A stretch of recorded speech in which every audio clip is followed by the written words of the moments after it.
Comic fam, good to see you today. Say hi to Nick from Key Collector Comics. Hello, everybody.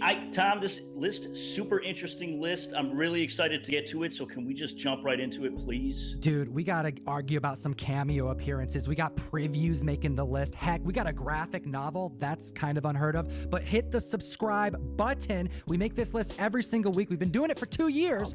And let's jump into it at number 10. I thought you'd never get to it. At number 10, we have Seven. Just like the movie, Seven. This is the hardcover graphic novel adaptation. Well, it's not actually an adaptation. It's based off of the movie Seven because this goes into John Doe, the serial killer's point of view. So we have 7 individual issues. Each have a different creative team on it. This book is going for $285 online, which is a recent high. Previously went for $130 in that area. People like this movie. They want to know more about it. And maybe they're a little disturbed. I don't know. It's for mature readers. It's very dark. I don't know what my dad was thinking having me watch this movie when I was little. Oh, what's in the box? Oh, God! No! No! But you know what? Graphic novel by Zenescope, it's harder to come by, especially in high grade. And Comic Fam, this top 10 list today, this video is going to be raising some money for charity. We want you to get involved. The show is going to be matching up to $500 to the NAACP today. Count me in for 500 too, Tom. Ooh, and shout out to Scout Comics, who's also going to be matching up to $500 as well. We could raise up to $3,000, and I love their mission statement: to secure the political, educational, social, and economic equality of the rights, to eliminate race-based discrimination, and to ensure the health and well-being of all persons. Number 9 on the list, we have Drastic.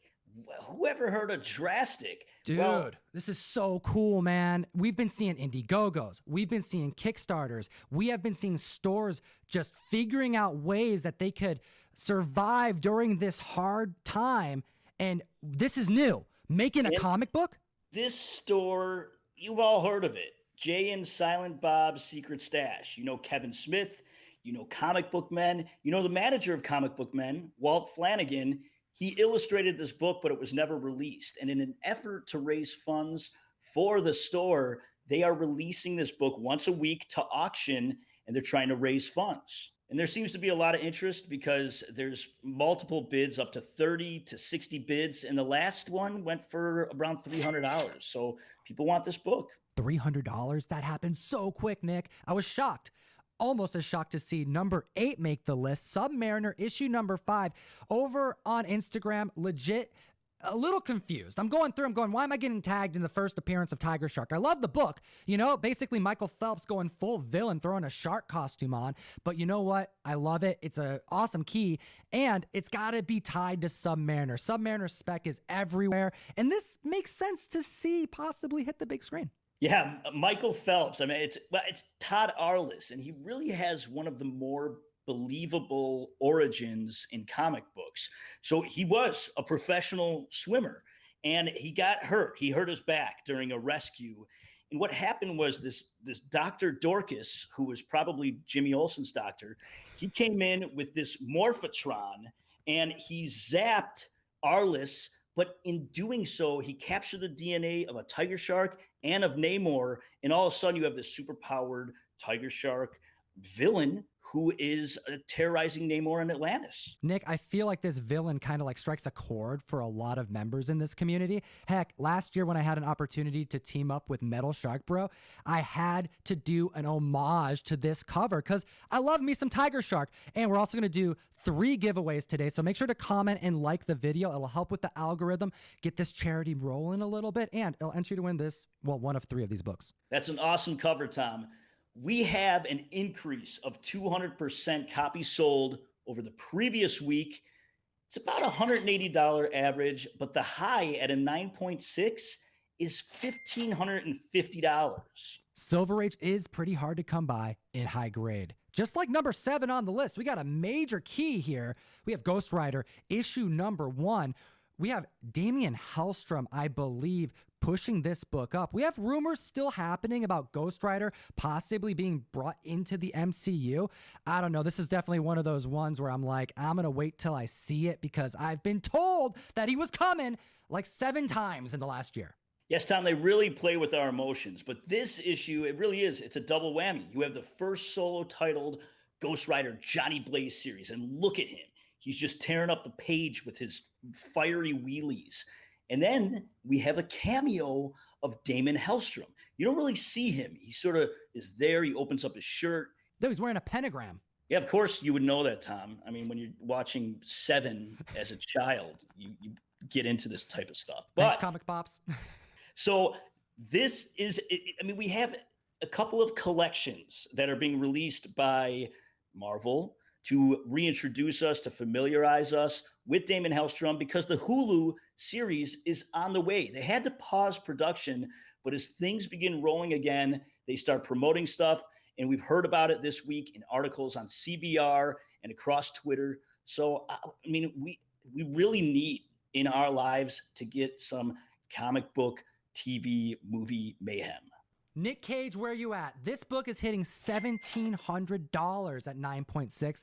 Average sales around that $500 mark. It goes down from there with that low grade. Coming in at number 6, we have Star Wars Kanan, number 6. The first full appearance of Sabine Wren, Ezra Bridger, all these names that we have heard that are coming to Disney Plus. And look, I've gotten a lot of feedback about this. Dude, you've gotten a lot of crap about this one. Let's actually use the right words here. Whatever, I mean, we have to be consistent. Okay, that's the main thing, is being consistent when, as an independent resource, a database like Key Collector Comics, look at Star Wars Kanan number 1.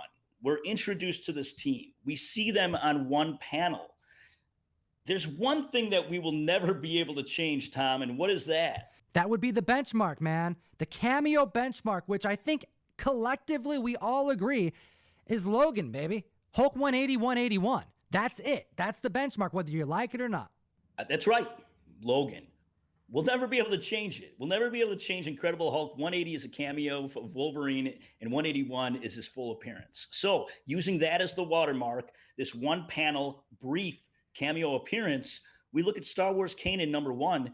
We see this team of Ezra Bridger and Sabine Wren briefly in one panel, and then it goes into a flashback. So when you consider something like Jimmy Olsen, Superman's pal, and you have that really quick dark side on TV, and then you consider even Ghost Rider number 1 with Damon Hellstrom, the word cameo is important, and it has to have consistency, and that's why Star Wars Kanan number 1 is a cameo. There is no doubt about it. And it also gives reason to why number 6 on the list is actually number 6 of this series, her first full appearance, going for $30 average sales and seeing a 300% increase in copies sold in as little as 7 days. And first cover appearance, I might add, just like what, Tom? Just like Hulk 181, Nick. Ah, I love it. All right, let's take a look at number 5 on the list because, I love me some real first appearances. We have Spawn,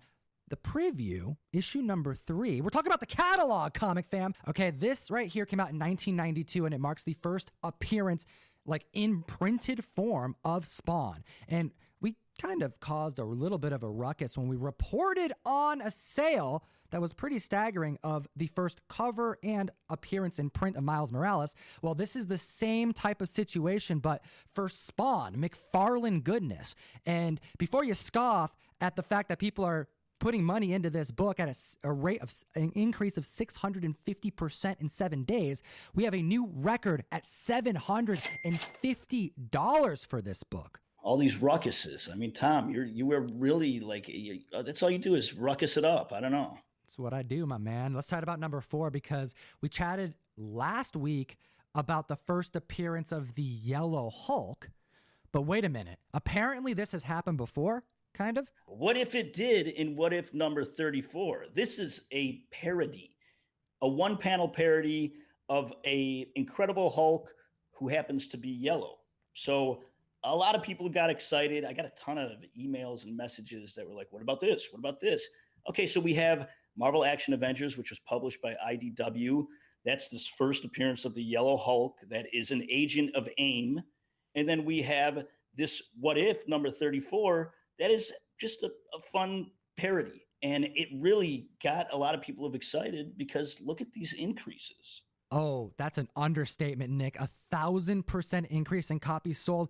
We had an opportunity to mention this book last week, but because it is most certainly not related to the Yellow Hulk that we're talking about, we didn't even feel it necessary to bring it up. But you know what? I love this book. I love this series. What if the Watcher was a stand-up comedian? It's freaking hilarious. And, you know, this is a series that answers the tough questions. Let's take a look at some other of these, kind of parody statements. What if you went to the movies and had to sit behind the leader? Huh? What if Galactus needed some quick cash? He would definitely be selling Silver Surfer. And my favorite, what if Thor got a haircut? It's hilarious. Nick is laughing right now internally because he's rushing to get off of this video call so he can go cut his locks. I got to get a haircut. Okay. So we got to move on. That $10 average sale on that what if. Number 3, we have the Eternals, number 18. And I got to give credit to Love of Comics 5 on Instagram. He spotted it, Zeron the Tester, in that double page splash of Venom 25. Whatever that thing is that we're looking at that got overtaken by a symbiote, it's a Celestial. Look at his markings on his suit, right? It's Zeron the Tester, who is a geneticist for the Celestials. There's no doubt about it. We know that Null's kingdom was invaded by Celestials. You need to be following Ryan Stegman and Donnie Cates. They're dropping major hints and just straight up pages on the internet for us to spec on. And Venom is definitely one we need to be keeping an eye out for because the spec is so hot. It's little things like these that really make those books move, that really creates a lot of interest. It's when you go, oh, that's who it is. 375% increase in copies sold. We're seeing a high at a 9.8 at $175. Mind you, before this double page spread was released. Number 2 on the list, that completely slipped my mind, and I don't know if it slipped everybody else's mind, but what about the second appearance of Silk? Now that Amazing Spider-Man number 4, her first appearance, has been skyrocketing, nobody was even really thinking about the second appearance, yet this week, here it is, up over 1,000%. Amazing Spider-Man issue number 5 hitting a high at a 9.8 of kind of a respectable $67. Like, that's a pretty low buy-in for this book. And we mention it all the time. The second appearances commonly get overlooked. And her first solo titled series, Silk number 1. That would definitely be one to keep an eye on, especially if we keep hearing more and more about Silk, Cindy Moon, because this character has the potential to be huge. Let's just hope Sony does it right. Comic fam, hit that subscribe button. We make this video every single week, and we're going to be here for you next week, so we want you here for the ride. We have a very strange comic book making the list at number 1. It's a cult classic villain. It's one that we know in the comic book community. It's a deep cut, like sincerely deep cut. And oh my gosh, is he coming back? I can't look. I never would I have thought. Never. That this character would be on the list. What's and you know what, Tom, we were talking about it. I don't know. Is there a way to delicately say it? Nope. This is New Guardians number 2. It's the first appearance of Snowflame. He's a cocaine-powered supervillain. That's where he gets his superpowers. You're not exaggerating, Nick. This character legit was featured in a DC comic book. It's called Jungle Snow. It says it right on the cover at the bottom, and that is literally what you think it means.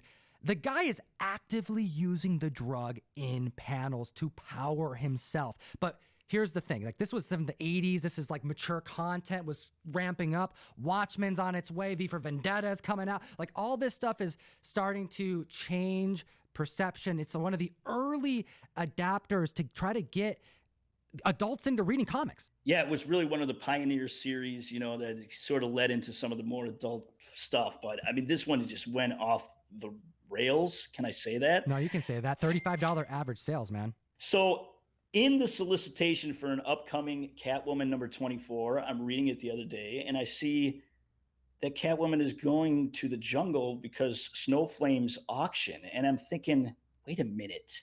This character only appeared once, and he was killed in New Guardians #2, the #1 book on our list this week. Is he coming back 25 years later, where in between there was nothing officially published, but there were people that would make web comics of the character that would carry on his adventures? But we are going to have what seems to be an official second appearance, unless it's an auction like in his memory or something like that. We don't know for sure, but I could say almost for sure that it is him that they're talking about. Dude, if there's something that this title could do to start bringing some attention, it's to bring this character in. Yes, everybody that picks up on this kind of these zany characters, these cult classic characters, it becomes sort of one of those keys that people really try to go after because it's just such a bizarre place for it to be in comic books. So I know a lot of people on Instagram have said, look what I got. This is hilarious. And, I think there's just going to be more competition for this book. I'm just going to throw this out there. Go check out issue #1, because if you think this character is crazy, you ain't seen nothing yet. We want to give a big congratulations to Nobody CR, who's going to be a proud winner of this X-Men issue #114, the first time Uncanny was put in the X-Men title. He won this by commenting, letting us know, what you thought about the list. Don't forget to hit the like button. And as always, geek responsibly. He's already gone. He's got to get his haircut. Enough said. Comic fam, I can't tell you how much I appreciate every single one of you. I want to give a big thank you to every member who decided to do a donation and to help a good cause. Thank you so much. It really means a lot to me and every member of this show. I appreciate you guys.